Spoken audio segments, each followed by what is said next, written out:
نحمده ونصلي على رسوله الكريم اما بعد فاعوذ بالله من الشيطان الرجيم بسم الله الرحمن الرحيم رب اشرح لي صدري ويسر لي امري واحلل عقدة من لساني يفقهوا قولي. آپ صلی اللہ علیہ وسلم کے لیل و نہار نکالیے. مسجد سے باہر نکلتے وقت کی سنتیں. جب بھی مسجد سے نکلیں دونوں جوتے آرام سے زمین پہ رکھیں، پھینکے نہیں. کیوں پھینکے؟ کیوں نہیں؟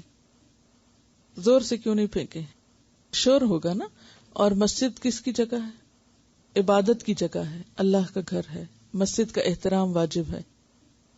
خواہ ہم جوتے مسجد سے باہر ہی پہنے، پھر بھی باہر کا شور اندر آتا ہے، تو مسجد اور مسجد سے متعلق جو بھی جگہ ہے اس سب کا احترام کرنا ضروری ہے تاکہ دوسروں کی عبادت میں خلل نہ ہو. تو آرام سے زمین پہ رکھیں. اور یہ صرف مسجد کے لیے ہے یا تعلیم گاہ کے لیے بھی ہو سکتا ہے. پہلے بایاں پاؤں مسجد سے باہر نکال کر بائیں جوتے کے اوپر رکھیں. مسجد سے نکلتے وقت پہلے بایاں پاؤں نکالیں گے، ٹھیک ہے؟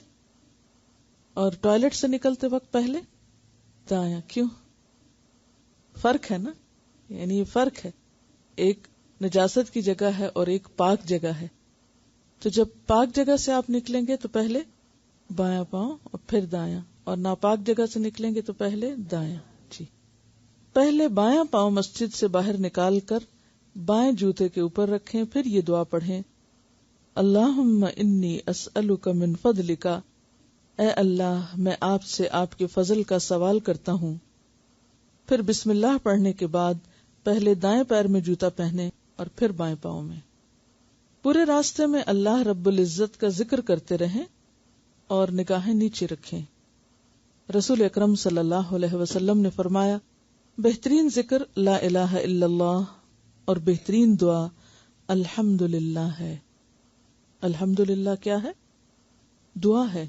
اور صرف دعا نہیں بلکہ بہترین دعا ہے. کس طرح؟ اس میں تو صرف اللہ کی تعریف ہے.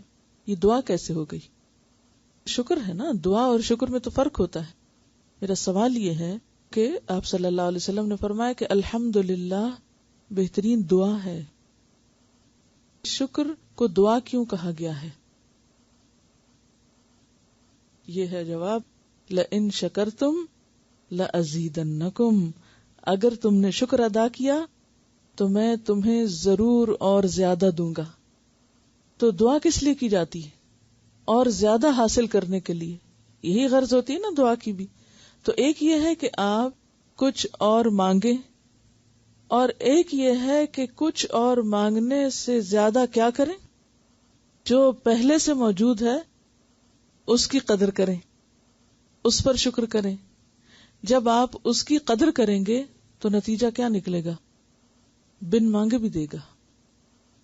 عام طور پر ہم کیا کرتے ہیں؟ جو کچھ ہے اس کی قدر نہیں، اس پہ شکر نہیں، اس پہ شکایت، اس پہ ناراضگی، اور جو نہیں ہے اس پر بھی شکایت، محرومی، یعنی محرومی کی شکایت. دوسروں کے پاس ہے، ہمارے پاس نہیں. لیکن اسلام ہمیں منفی سوچ کی بجائے مثبت سوچ دیتا ہے. منفی سوچ کیا ہے؟ جو نہیں اس کے بارے میں سوچا جائے اور سوچتے رہیں. اور مثبت سوچ کیا ہے؟ کہ جو ملا ہے اس پر نظر رکھیں، اس پر خوش ہوں اور شکر ادا کریں، الحمدللہ کہیں. تو اللہ تعالیٰ ایسے شکر گزار بندوں کو اپنی رحمت سے اور دے گا. عمومی زندگی میں بھی ہمارا یہی رویہ ہے، اللہ کے ساتھ بھی اور بندوں کے ساتھ بھی.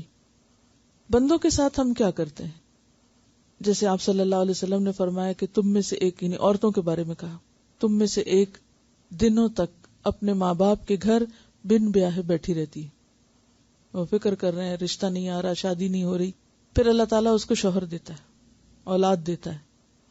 پھر اگر شوہر کی طرف سے کوئی معمولی سی بھی غلطی ہو جائے تو اس پر کیا کہہ اٹھتی ہے کہ میں نے تو یہاں آ کر کوئی خوشی دیکھی ہی نہیں.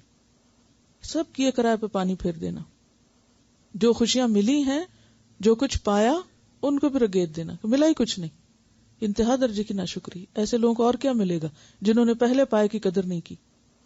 مثلاً اگر آپ اپنے بچے کو کوئی چیز دیتے ہیں کھیلنے کے لیے یا کھانے کے لیے، اور وہ اس کو کھانے کے بجائے، استعمال کرنے کے بجائے خراب کرتا ہے یا پھینک دیتا ہے یا ضائع کرتا ہے، تو آپ اور دیں گی؟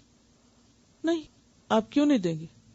کہ تم نے تو پہلے کی قدردانی نہیں کی، اور کس لیے چاہیے؟ تو اسی طرح اللہ تعالیٰ بھی ان بندوں کو اور زیادہ عطا کرتا ہے جو پہلے پائے ہوئے کی قدر کرتے ہیں. اور یہ معاملہ ہمارا صرف شوہر کے ساتھ نہیں، عام بندوں کے ساتھ بھی ہے.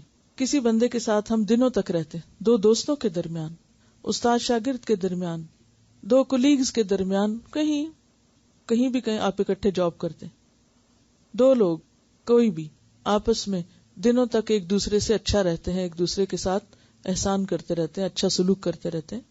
اور چونکہ انسان ہے، ہر شخص میں کمزوریاں ہیں، اور ہر ایک کے اندر ایسی کیفیات آتی ہیں کہ جس میں وہ پھسلتا ہے. انسان پھسلنے والا ہے. اب اگر ایک بندے کے بہت سے احسانات ہیں اور کسی وقت اس سے کوئی ایسی غلطی ہو جاتی ہے جو ہمیں اچھی نہیں لگتی، کوئی اس کے منہ سے بات نکل جاتی ہے یا کوئی اس کے رویے میں ایسی چیز آ جاتی ہے جو ہمیں پسند نہیں آتی، تو عموماً ہم کیا کرتے ہیں؟ وہ سارا کچھ جو اس سے ہمیں ملا ہوتا ہے اس کو فراموش کر دیتے ہیں، اس کو ایک طرف رکھ دیتے ہیں. وہ ساری خوشی جو اس سے ہمیں ملی، وہ سب احسان جو اس نے ہم پہ کیا، اس کو ہم زیرو کر دیتے ہیں. اور کوئی ایک بات جو اس کے منہ سے انسان ہونے کے ناطے نکلی، کوئی بھول جو اس سے کہیں ہو گئی، کیونکہ انسان ہے، فرشتہ کوئی بھی نہیں، اس کو پکڑ لیا. اب وہ ایک پکڑی ہوئی چیز کو ساری زندگی پہ لاگو کر لیا، تعلقات خراب کر لیے. نقصان کس کا ہوتا ہے؟ ایسے ذرا سوچئے، کس کا نقصان ہوتا ہے؟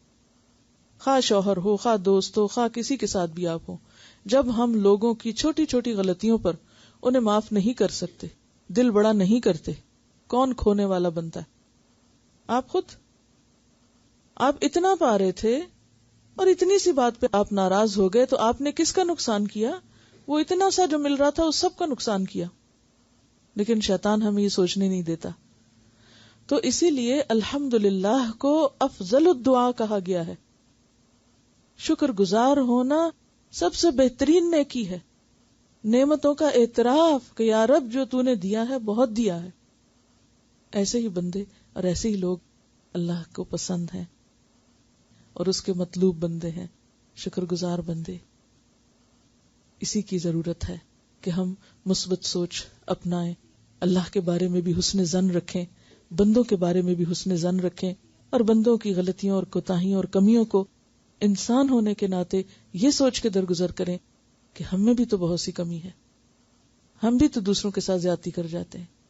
یا تو یہ نہ کہ ہم سے کبھی کوئی غلطی ہوئی نہ ہو، پھر تو ہم دوسروں کی خوب پکڑا کریں اور اسے بھولا نہ کریں. تو دوسروں کے احسانات تو یاد رکھیں، لیکن دوسروں کی غلطیوں کو بھول جائیں.